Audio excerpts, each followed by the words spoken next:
এ তোরা সবাই পড়তে আইছিস না, টাকা নিয়ে আইছিস তো?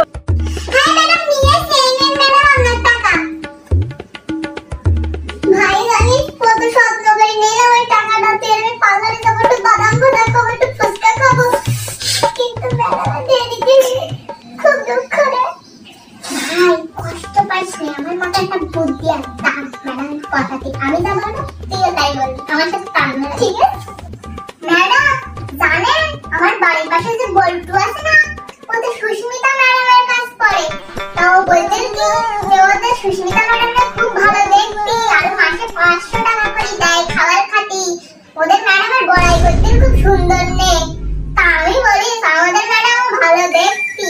তো বলছি তোদের ম্যাডাম আর কি ভালো দেখতে, আমাদের ম্যাডাম ভালো, 500 করে টাকা দেয়। আমি তো প্রথমে বিশ্বাস করিনি, তারপর দেখলাম না ওর হাতে টাকা আছে, 500 টাকা। তাই বোঝেন ম্যাডাম, আমিও আপনার জন্য না বিশাল মাইরধর করেছি, গন্ডগোল করেছি। আমি বলেছি যে আপনি খুব সুন্দর দেখতে, আপনার তারিফটা করেছি, পাশের গ্রামের লোকজন গন্ডগোল দেখতে এলো। আপনি জানেন না, তাই বোঝেন ম্যাডাম আমি কি কষ্ট করি, তা আপনার কি করা আছে, তাই একটু বোঝেন ম্যাডাম। তবে তোরা আমার সুন্দর বলেছিস, দেরি কর। এই নে তোদের 1000 টাকা তোদের দিয়ে দিলাম।